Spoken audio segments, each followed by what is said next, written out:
So they are using the shutdown yet again to make us focus on a specific topic of their choosing.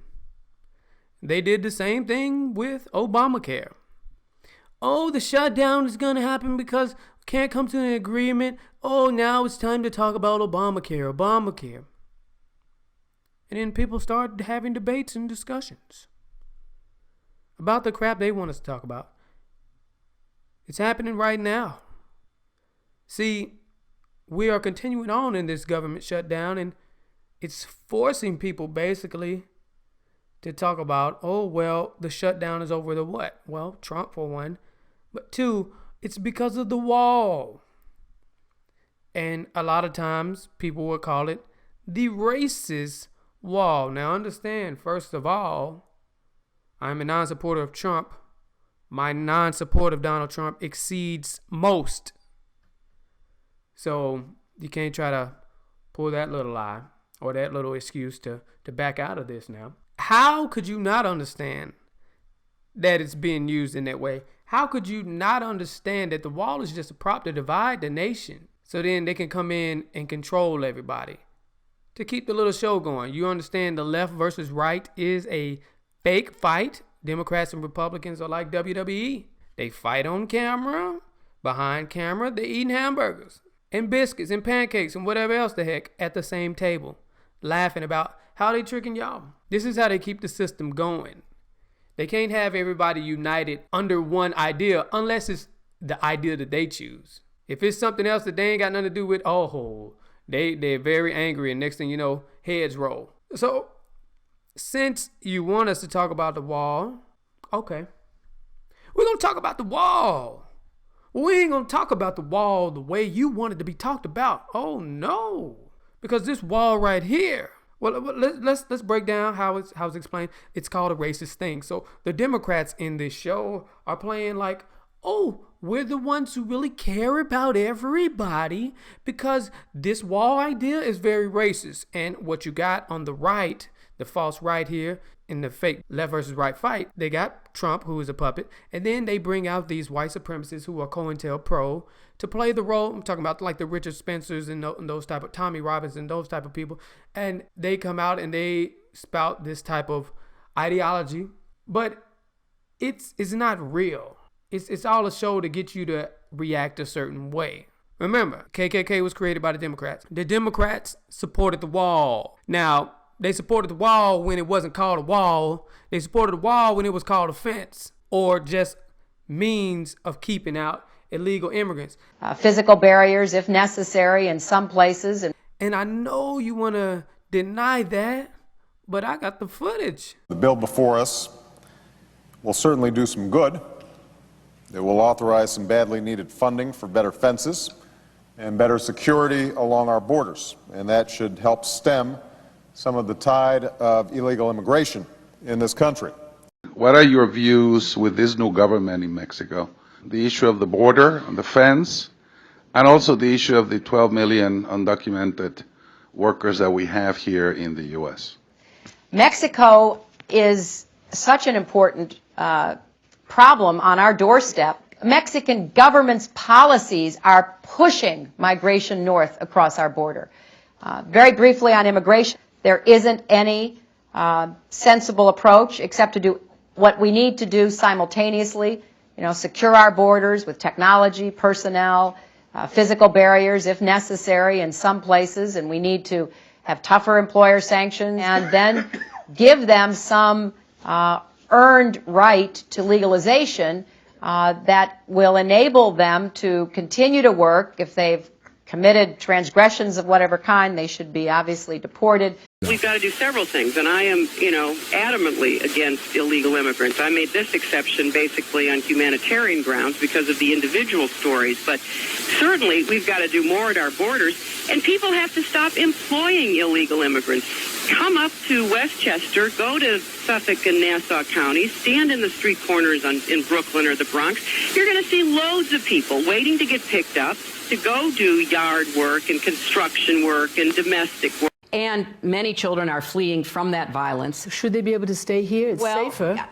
It may be safer, but that's not the answer. I do not. So should they be sent back? Well, first of all, We have to provide the best emergency care we can provide. We have children 5 and 6 years old who have come up from Central America. We need to do more to provide border security in southern Mexico. They should be sent back now. Well, they should be sent back as soon as it can be determined who responsible adults and their families are, because there are concerns about whether all of them can be sent back, but I think all of them who can be should be reunited with their families. And just as Vice President Biden is arguing today in Central America, we've got to do more. I started this when I was secretary, to deal with the violence in this region, to deal with border security. But we have to send a clear message. Just because your child gets across the border, that doesn't mean the child gets to stay. All Americans, not only in the states most heavily affected, but in every place in this country, are rightly disturbed by the large numbers of illegal aliens entering our country. The jobs they hold might otherwise be held by citizens or legal immigrants. The public service they use impose burdens on our taxpayers. That's why our administration has moved aggressively to secure our borders more, by hiring a record number of new border guards, by deporting twice as many criminal aliens as ever before, by cracking down on illegal hiring, by barring welfare benefits to illegal aliens. In the budget I will present to you, we will try to do more to speed the deportation of illegal aliens who are arrested for crimes, to better identify illegal aliens in the workplace as recommended by the Commission headed by former Congresswoman Barbara Jordan. We are a nation of immigrants, but we are also a nation of laws. It is wrong and ultimately self-defeating for a nation of immigrants to permit the kind of abuse of our immigration laws we have seen in recent years, and we must do more to stop it. There are actions I have the legal authority to take as president. We'll build on our progress at the border with additional resources for our law enforcement personnel, so that they can stem the flow of illegal crossings and speed the return of those who do cross over. Even as we are a nation of immigrants, we're also a nation of laws. We are a nation of immigrants, but we are also a nation of laws. Undocumented workers broke our immigration laws, and I believe that they must be held accountable, especially those who may be dangerous. That's why over the past 6 years, deportations of criminals are up 80%.